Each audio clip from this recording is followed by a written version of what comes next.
Berlin. Jägerstrasse 34. November 20, 1923. Rudolf Emil Albert Havenstein died at his desk. Heart attack. 66 years old. President of the Reichsbank for 15 years. He died on the same day the currency he had presided over finally stopped collapsing. Not because of anything he did, but because he was no longer there to keep printing. That is the first thing you need to understand about this story. It did not end with a policy reversal. It did not end with wisdom. It ended with a death. One man, one building, one printing press, and 847 days that dismantled the savings of an entire civilization. Let's go back to the beginning of that 847-day window, August 1921. Germany in August 1921 is not the desperate basket case of popular memory. It is exhausted, humiliated, and in debt. But it is functional. Shops are open. Trams are running. The Reichsmark, though weakened by war financing, still buys things. Before the First World War, $1 purchased roughly 4 Reichsmarks. By August 1921, the rate had slipped to around 90 marks to the dollar. Painful. Inflationary. Not yet catastrophic. Then Havenstein made his move. In August 1921, according to Wikipedia's documented account of the Weimar hyperinflation, Rudolf Havenstein began a deliberate strategy, buying foreign currency with marks at any price without regard for inflation, accelerating the collapse of the mark's external value. The German government's stated rationale was paying reparations in hard currency to the Allies, but the effect was immediate and corrosive. The mark slipped further. Prices rose, and Havenstein, watching prices rise, concluded that he needed to print more money to satisfy what he called the rising demand for currency. He had the cause and effect exactly backwards. This is not hindsight. This is not the benefit of a century of monetary theory laid over a confused old man. Gerald D. Feldman, the historian whose 1993 work, The Great Disorder, Politics, Economics, and Society in the German Inflation, remains the definitive scholarly treatment of the episode, documented this inversion in exhaustive detail. Havenstein believed inflation was something that happened to the Reichsbank from outside, driven by reparations, driven by foreign speculators, driven by the fall in the mark's exchange rate. The Reichsbank was merely responding, accommodating, supplying the money the economy needed. By that logic, the solution to rising prices was always more money, more marks, more printing. It was a closed loop with no exit.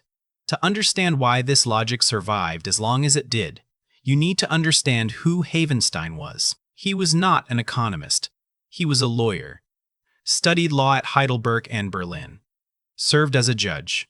Born March 10, 1857 in Meseritz in the province of Posen, into a family of Prussian government officials. Moved to the Prussian Ministry of Finance in 1890. Became president of the Prussian State Bank in 1900. Appointed president of the Reichsbank by Kaiser Wilhelm II in 1908. He was, in every respect, a creature of the Wilhelmine state. Loyal, methodical, proud. He had drafted the Bank Law of 1909, which had made Reichsbank notes legal tender convertible to gold. He had overseen the introduction of war bonds in 1914 to finance the Kaiser's war. He was, in Liaquata Haman's phrase from Lords of Finance, the 2010 Pulitzer Prize-winning account of the era, a true gentleman of the old school, a man of complete institutional faith. That faith was precisely the problem, and it was locked in place by law. In May 1922, under Allied pressure to make the Reichsbank independent from political interference, Germany passed the Reichsbank Autonomy Law. The law enshrined central bank independence. It also installed Havenstein in his position for life. The German government could not remove him, could not overrule him, could not force him to stop. Chancellor Gustav Stresemann, who took power in August 1923 when the crisis had already become existential, had no legal mechanism to stop Havenstein. As Hjalmar Schacht later wrote in his autobiography, Confessions of the Old Wizard, Havenstein was not on good terms with the government, had resisted all indications that it wished him to retire, and used his legally protected tenure to simply continue. The printing presses kept running. The German people were, in the precise words of monetary historian J.P. Koning, held hostage to a 66-year-old independent central banker who refused to acknowledge his responsibility. Now let us talk about what the presses were actually doing. By mid-1923, the Reichsbank had outsourced the production of currency to 133 private printing companies. More than 30 paper factories were running at full capacity, solely to produce the paper the notes would be printed on. 780 free banknote printing machines were operating around the clock. The production of paper money had become one of Germany's only profitable industries. Think about that for a moment. A nation's most productive economic activity was manufacturing the certificates of its own destruction. The numbers that came out of those 133 companies are numbers the human mind is not built to process intuitively. Before the First World War, $1 bought 4 marks. By January 1923, $1 bought 17,000 marks. By June 1923, 109,000. By October 1923, 25 billion. By November 15, 1923, the Rentenmark was introduced at a rate of 1 trillion paper marks to 1 Rentenmark, 1 trillion, 12 zeros. To make old savings legible again, Germany had to cut 12 zeros off its prices. A family with 100,000 marks in savings in 1921, a sum that would have represented a comfortable, prosperous household by the standards of the day, held by late 1923 a sum insufficient to purchase a cup of coffee. As one Smithsonian Magazine account of the period documented through the Journal of Berlin resident Betty Skolem, writing in October 1923, a letter to her son cost 15 million marks to send. She noted the rate would double in 2 days. On a single day in October 1923, October 25th, the government released a tranche of banknotes with a face value of 120,000 trillion marks and announced plans to triple daily output. This was the environment Havenstein was managing, and his response, consistently, was to print more. Now comes the part of this story most people don't know. Most people think the Weimar hyperinflation was a catastrophe for everyone. It was not. 2 men tell this story better than any theory. One of them you've never heard of. The other became, briefly, the richest man in Germany. Hugo Stinnes. Born 1870 into a family of coal traders, by the early 1920s, he controlled coal mines, shipping lines, steel companies, and a major newspaper, the largest industrial empire in Weimar Germany. Time magazine in 1923 called him the new emperor of Germany. His strategy during the hyperinflation earned him a nickname that has no English equivalent, Inflationskönig, the inflation king. Stinnes had understood before the crisis accelerated what the Reichsbank was going to do. He borrowed vast sums of paper marks. He used those marks to buy hard assets, coal, steel, cargo ships, land, assets that existed in physical reality, assets that a printing press could not devalue. When hyperinflation struck, his hard assets retained their real value, while the marks he had borrowed to acquire them became worthless. He repaid his loans in currency worth, effectively, nothing. He kept the assets. He then used the cash generated from his internationally priced commodities, priced in dollars and sterling, not marks, to buy out bankrupt competitors who had held paper savings instead of physical assets. When the dust settled and Germany introduced the Rentenmark in November 1923, Hugo Stinnes was wealthier than before the crisis began. He had, in the language of the time, played it correctly. Not through fraud, not through luck, through a precise understanding of what a printing press does to paper wealth versus physical wealth. Now the other man. Maximilian Bern. His story appears in accounts of the period compiled from contemporary German sources, documented by Simon Black of Schiffssovereign and others drawing on primary German testimony. Bern had spent a lifetime saving 100,000 marks, a sum that should have secured a modest but dignified retirement. In 1923, he withdrew every mark. He spent the entire sum on one subway ticket. He rode the Berlin subway one final time.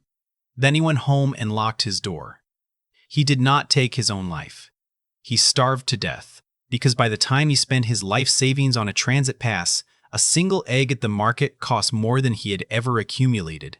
2 men, same city, same crisis. One ended it with an empire. The other ended it in a locked room. The difference between them was not intelligence.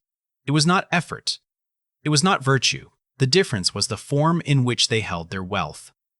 The Mittelstand, the German middle class. Historians studying the social consequences of the 1923 hyperinflation return to this word repeatedly, because the destruction of the Mittelstand is the episode's defining human reality. These were not the improvident. These were not the reckless. These were the doctors, the teachers, the civil servants, the retired officers, the schoolmasters, people who had done precisely what the German state had spent 50 years telling them to do: save in marks, buy government bonds, trust the institutions. They had trusted those institutions through the First World War. The German state had come to them in 1914 asking for their savings in the form of war bonds, Kriegsanleihen, promising reliable returns and stable marks. The educated Protestant upper middle class, what historians call the Bildungsbürgertum, had purchased those bonds in disproportionate numbers.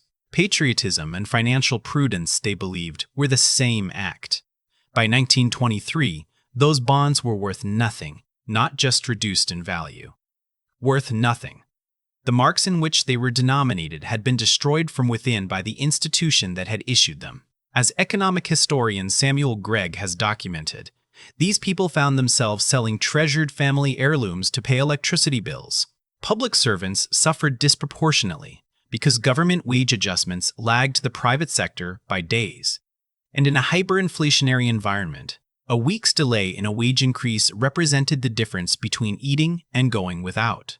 One anonymous account collected by Alpha History captured the bewilderment of the era with precision. The little people who had small savings were wiped out, but the big factories and banking houses and multimillionaires didn't seem to be affected at all. They went right on piling up their millions. And we asked ourselves, how can that happen? After that, even those people who used to save didn't trust money anymore, or the government. That distrust, that specific sentence. Remember it. The counterexample deserves its own study, because it complicates the simple narrative that the Weimar hyperinflation was a natural disaster. It was not. John Maynard Keynes had published The Economic Consequences of the Peace in 1919, demolishing the reparations structure of the Versailles Treaty as economically incoherent. He was right. The 132 billion gold marks demanded by the May 1921 London Schedule of Payments, stacked on top of Germany's existing war debt of 156 billion paper marks, created a fiscal obligation the German state could not service through taxation without political collapse. But Keynes, knowing this, concluded that the mark would eventually recover. He speculated in marks accordingly. He lost the bet. Why? Because, as analysts at myfinanceprocess.com have synthesized from the historical record, unsustainable dynamics often resolve by accelerating until they collapse. Keynes had correctly identified that the fiscal position was impossible to maintain. He incorrectly assumed that unsustainability meant reversal. In fact, unsustainability meant continuation and acceleration, because the path of least political resistance was always to print more, not to force the austerity that would have destroyed the government. The four conditions for hyperinflation, identified through subsequent economic analysis of the episode, were fiscal demands exceeding taxation capacity, political inability to cut spending, a central bank willing to monetize deficits, and an external shock that crystallizes loss of confidence. Remove any single one of those four conditions, and the outcome is severe inflation, not hyperinflation. Germany had all four simultaneously. The Ruhr occupation provided the external shock. On January 11, 1923, French and Belgian troops entered the Ruhr Valley, Germany's primary industrial region, after Germany had failed, for the 34th time in 36 months, to meet an in-kind reparations installment of coal. The German government's response was to fund a general strike and passive resistance. 2 million workers stopped work. The government paid them with freshly printed marks. The transition from high inflation to hyperinflation, from painful but manageable to civilizational, took approximately 3 months. July to September 1922 saw the technical crossing of the 50% monthly threshold that defines hyperinflation. The mechanism was not gradual. It was a loss of confidence that fed itself. The historian Lord de Bernon, Britain's ambassador to Germany during the crisis, recorded a conversation with Havenstein in 1923 in which Havenstein praised the Reichsbank's printing capacity, its ability to issue ever larger quantities of notes with increasing speed. De Bernon's response, preserved in Feldman's The Great Disorder, was unambiguous. He said such statements had never before been spoken outside a lunatic asylum. But Havenstein was not, in the clinical sense, delusional.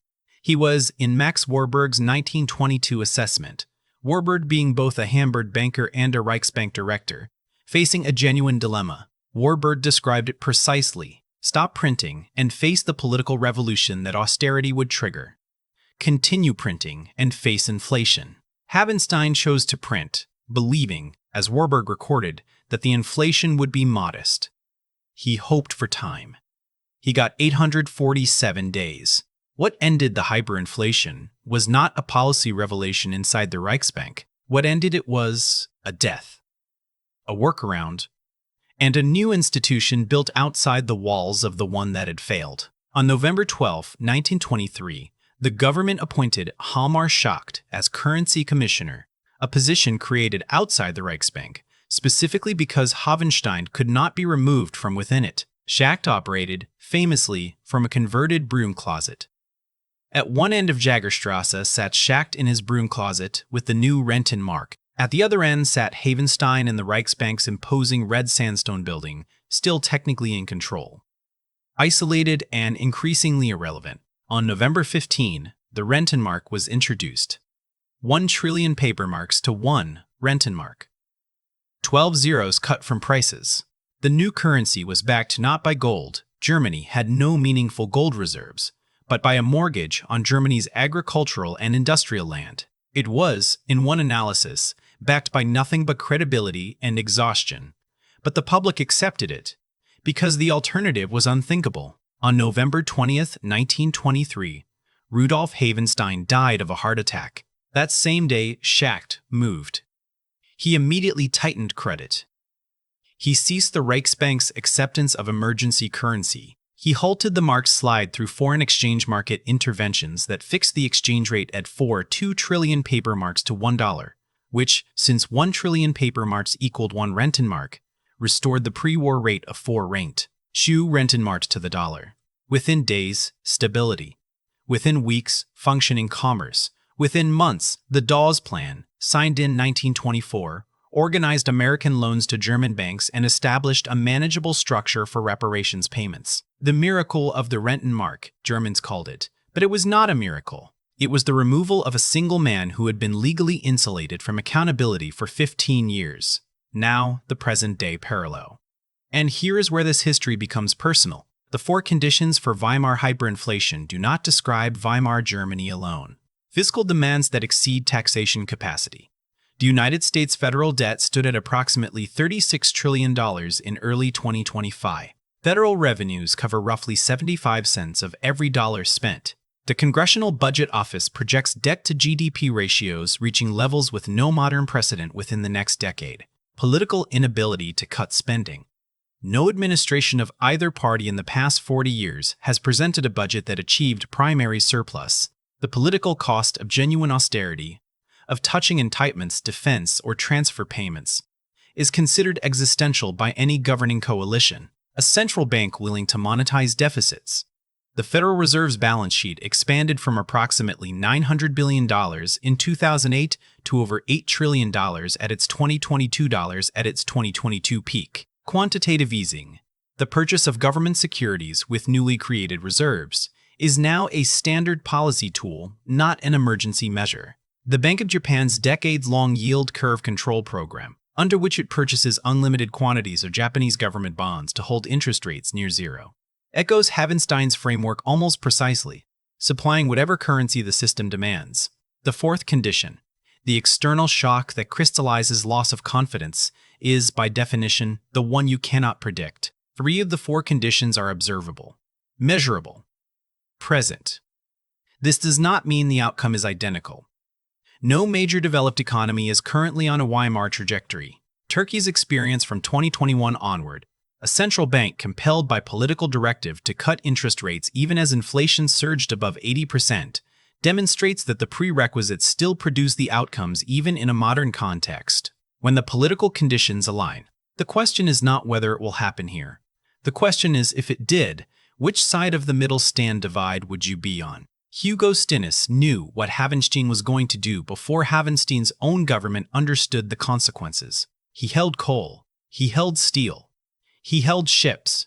He held gold in Swiss vaults. He held assets that existed outside the permission of any central bank to value or devalue. The German middle class held marks. They held war bonds denominated in marks. They held savings accounts in marks.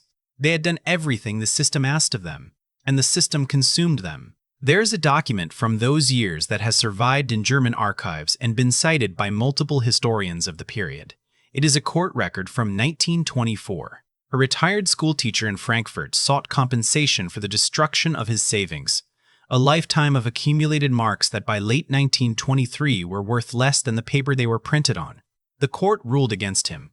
The legal reasoning, as summarized in historical records, was that the marks were worth exactly their face value in marks.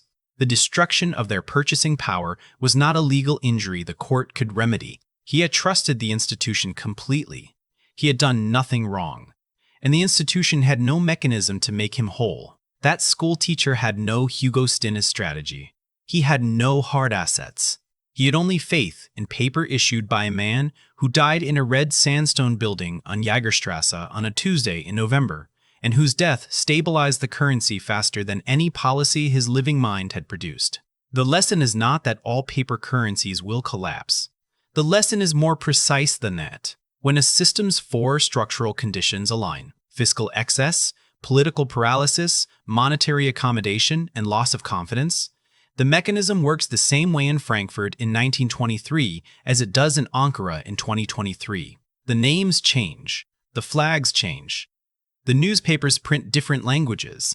The printing presses print the same thing. The question you are left with is the one that has no institutional answer. It can only be answered personally, asymmetrically, before the event rather than after it. What you hold when confidence fails determines which side of the crisis you survive. Not how hard you worked, not how much you saved, not how faithfully you followed the rules. What you hold. Rudolf Havenstein died on November 20th, 1923, and the currency stabilized that same day. Not because the institution reformed, not because the policy changed, but because the man who was printing stopped. That is the only thing that stopped it.